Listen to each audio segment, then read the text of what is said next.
Welcome. Our mission, as always, is to really dig into some interesting sources and pull out the key insights for you fast. Make you well informed. Exactly.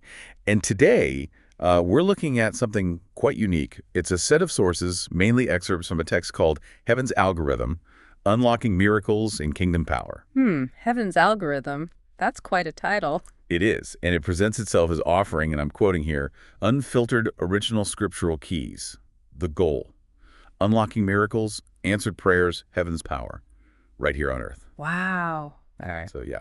Is really an exploration into some, let's say, very specific claims about how you can manifest divine power, get prayers answered. Manifest, yeah. The material says it delivers undeniable reality, even a shortcut to engaging with spiritual principles. A shortcut. Interesting. Yeah, it invites us and you listening to really consider the implications. I mean, framing spiritual concepts using terms like algorithm or ignition switch, that's a very particular, almost technical way to look at it, isn't it? It really is. And it kicks off with, well, an incredibly bold idea right from the start. It takes the prayer, your kingdom come, your will be done. A familiar one. And says it's not a wish. It's not even a suggestion. It's presented as a direct command. A command. A command to bring heaven to earth. Now, this idea, commanding heaven, it's ambitious, to say the least. But what does that actually mean, according to this text? You know, heaven's not a far-off dream. It's your kingdom right now. Does it give examples of this command in action? Well, what's really striking here is how it pushes back against maybe a more passive view of prayer. Okay. It turns it into this active declaration. You're not just asking, you're commanding. And that, fundamentally reframes your sense of personal agency in a spiritual context. Right, so it's shifting the power dynamic. Exactly. It moves it away from just divine intervention towards a kind of co-creative partnership. Co-creative. And think about the psychological shift there.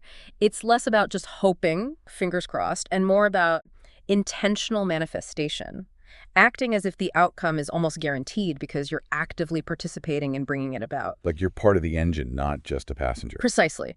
The text basically frames this as like a new spiritual operating system for your life. An operating system. Okay, that algorithm language again. Yeah. So building on that foundation, the source lays out what it calls 3 unshakable biblical laws.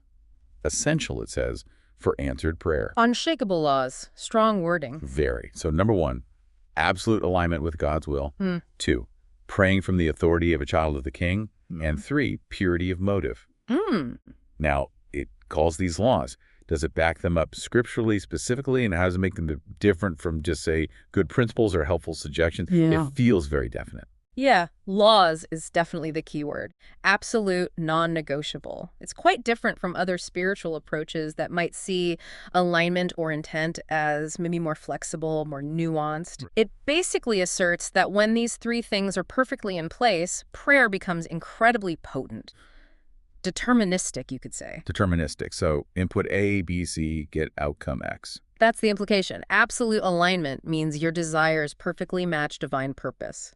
Which, of course, implies you know that purpose deeply. Okay, that's a big prerequisite in itself. It is.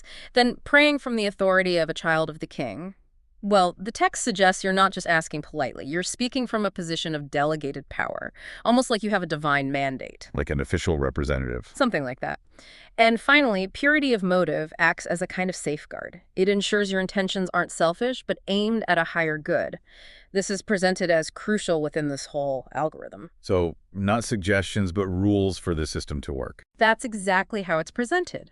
Non-negotiable prerequisites if you want to unlock heaven's power, according to this source. Okay. So given those foundational laws, the next part about fasting is quite striking. It draws specifically from Isaiah 58. Ah, yes. And describes fasting not just as, a tradition or self-discipline, but as, get this, heaven's spiritual ignition switch for miracles. An ignition switch. Wow, that's vivid. Isn't it? It's a really powerful metaphor. Yeah. Does the source get into the mechanics? Like, how does this ignition happen? What exactly gets ignited?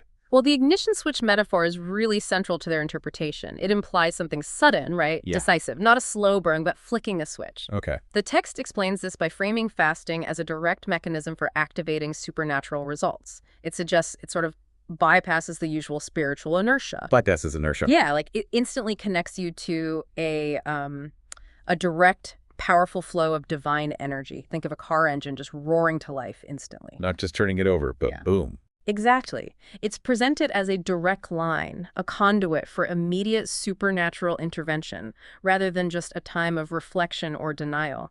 It's about engaging a specific spiritual force that operates outside normal limits. That's a very different take on fasting than you often hear. It is very focused on outcome, on activation. Okay, so following on from that activation, the material then calls for something in terms faith beyond measure. Faith beyond measure. Yeah, it urges you, the reader, the listener, to move past, I believe God can do this, to a state of, I know God will do this. That's a significant shift. Can versus will. Huge shift. And it gives this really memorable phrase, faith is the currency of miracles. Spend it lavishly. Currency. Spend it lavishly. Huh. It even says, quite bluntly, stop asking if God can, start declaring what he will do. Okay, that currency of miracles idea is, well, it's provocative, isn't it? It really is. The source clearly differentiates those levels of faith. Can implies possibility and maybe hope. Will moves into certainty, expectation, active expectation. And that expectation is the currency. That seems to be the idea. The strength of your conviction, your certainty, directly fuels the manifestation. It's almost presented as a direct exchange. Spend enough faith currency, get a miracle. Now, that's empowering on one level, but it also brings up a tricky question, doesn't it? If it is a kind of transactional system, what happens when the desired outcome doesn't happen? Does that mean your faith currency wasn't enough? It could potentially lead to a lot of self-blame, couldn't it? That's a really important point. Where does responsibility lie if the algorithm doesn't produce the expected results? Exactly. It's an insight that sort of pushes at the edges of this framework. Okay, figures like Enoch, Elijah, and Yahusha, which it presents as an alternative rendering of Jesus' name. Right. Using that specific rendering is common in some traditions. It describes them as operating in, quote, divine favor and supernatural power. Standard enough, maybe? But then it makes this leap. It asserts that you, the listener, are called to do greater works than even these giants. Greater works, then Elijah, then Yahusha. That's bold. That's a huge claim. So how does the source justify that? How does it connect what they did historically to what it says you can do today? Well, it uses these figures as archetypes, models, but not just models to admire from afar. Okay. They're presented as a blueprint, proof of concept, if you like.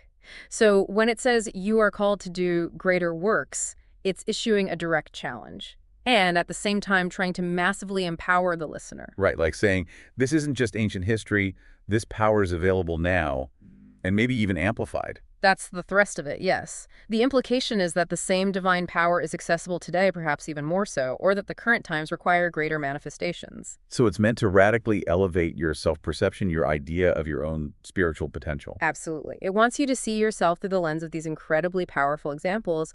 And all of this, the commanding prayer, the laws, the ignition switch fasting, the currency of faith, the greater works potential, it all seems to build towards a final point. Which is? A demand that listeners should walk in God's presence daily, tangibly, so constantly, that, quote, the supernatural becomes their new normal. The new normal, not the exception. Exactly. Yeah, that seems to be the ultimate goal of this heaven's algorithm. It's not about chasing occasional, isolated miracles. Right. It's about cultivating a state where the extraordinary becomes, well, ordinary every day. The idea is that if you consistently apply these principles, the commanding prayer, the 3 laws, the fasting, the radical faith, understanding your potential, you reach a state where the divine isn't just an intervention, it's the very atmosphere you live in. A continuous, accessible flow of supernatural power in daily life. That's the promise. That's the promise. Wow, okay.